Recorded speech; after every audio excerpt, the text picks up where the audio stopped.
Hello, so another day, another game on the Play Magnus app. So, now with the new version there are some new features. One of them is that you can now choose months as well as years of age. Let me just show that. That's especially relevant in my early years. Let's say at 9 and 0 months I wasn't that good, but if we go to 9 and 10 months, then I was quite a bit stronger, and I'm sure that many of you will find it interesting to watch that little progression that I had then. So let's try 14 today. I think that's more than difficult enough. I really have very little confidence. So let's go Magnus 14.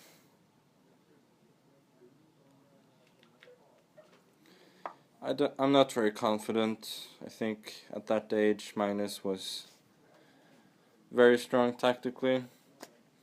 He's probably going to trick me pretty badly. We'll see what happens.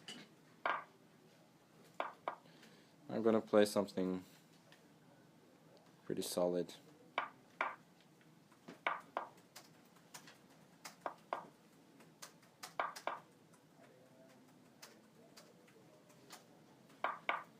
This used to be one of my favorite lines. Oh. Played like this a few times when I was at that age.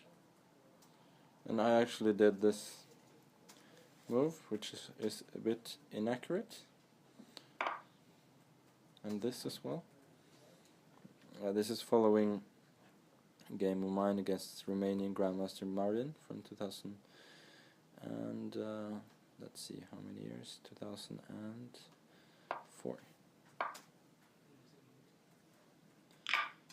So I think by now I have a pretty comfortable position. We'll see what happens.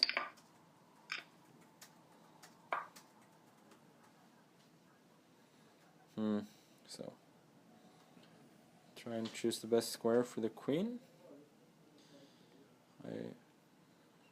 Let me go to b6. I like that one. I feel like attacking the relatively weak b2 pawn.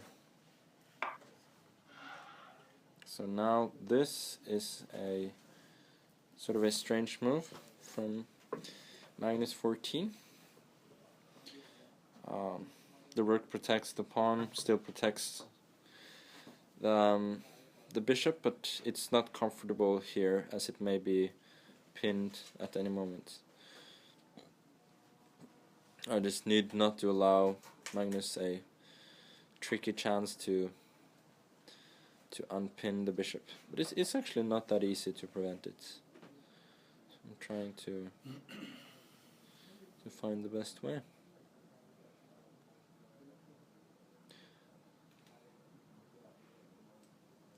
Let me go for the most direct way, moving the bishop here and trying to exploit the pin immediately.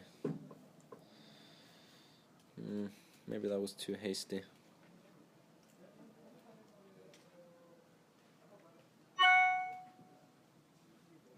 And it looks like we got a message. Maybe I have a few more friends than I thought.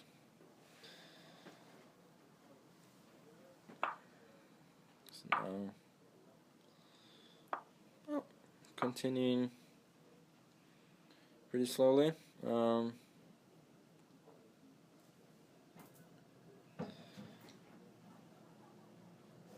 Let me just go back with the bishop. I think I made a bit of a mistake by putting it on d7. It's usually better to acknowledge your mistake. And so now I might get some counterplay against the e5 pawn. I still like my position a lot. Queen performs a dual function here, protecting the c4 pawn and the e5 pawn. Now I'd like to go for his bishop. I'm gonna take his bishop, and now we'll see. So I have a very nice position. 2 bishops, better pawns, but it's not so easy to win.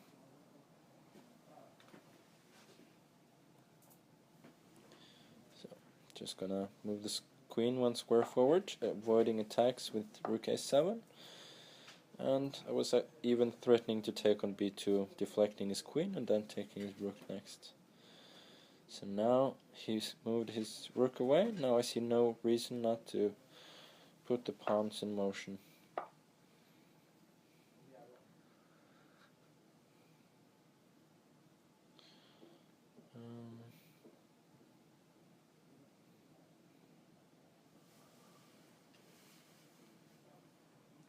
So looks like his king is a little bit weak, so I'm going to try and exploit that.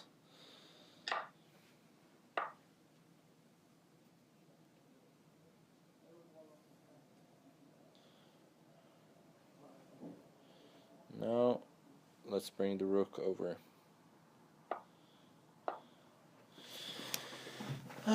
This is the problem with the fearless youth. He's not thinking at all about defending his poor king, he just wants to create counterplay. But I don't think he will be successful. So now I was about to fall for a little trap. I was going to put my bishop on d5, thinking that if he takes the pawn, then I can play my bishop to b7, attacking both his rook and his knight on d2. But I think then he can play the knight to e4, attacking the queen and thus avoiding any immediate trouble. So just gonna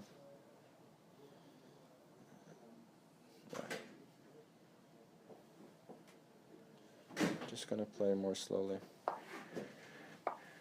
Now put the rook on d3. That looks very nice.